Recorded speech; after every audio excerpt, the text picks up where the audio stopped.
De acordo com a leitura do artigo, nós podemos verificar que tanto para a ação rescisória quanto para uma reclamatória trabalhista normal, eu vou fazer sempre remissão ao artigo 282 do Código de Processo Civil.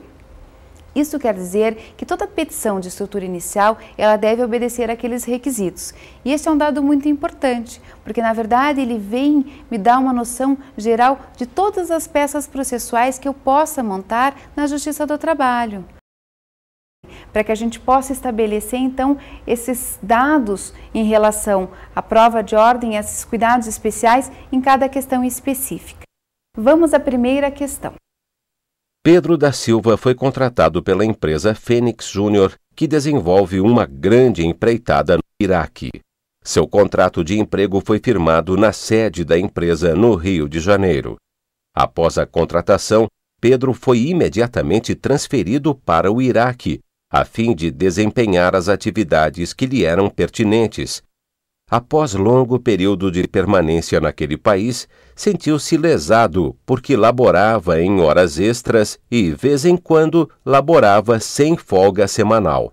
Tais horas extraordinárias e descansos semanais não usufruídos não eram corretamente remunerados.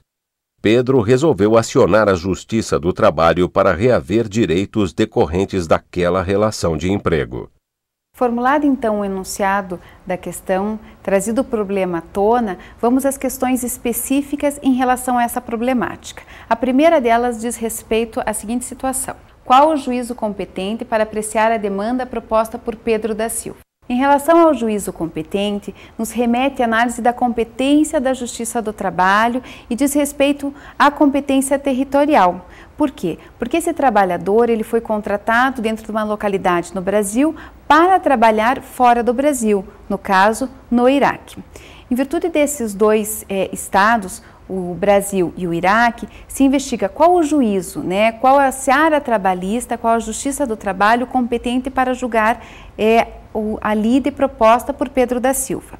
Como ela nos remete ao conceito de competência, nós devemos analisar o artigo 651 da CLT.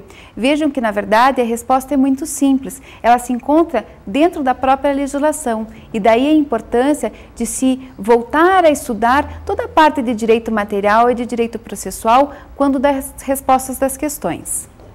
Então, nesse caso, a resposta da questão dessa primeira questão formulada, ela se encontra no artigo 651, parágrafo 2º da CLT, em que ele retrata justamente a hipótese tratada na questão de um trabalhador brasileiro contratado no Brasil para trabalhar no exterior. E o juízo competente será a Justiça do Trabalho brasileira.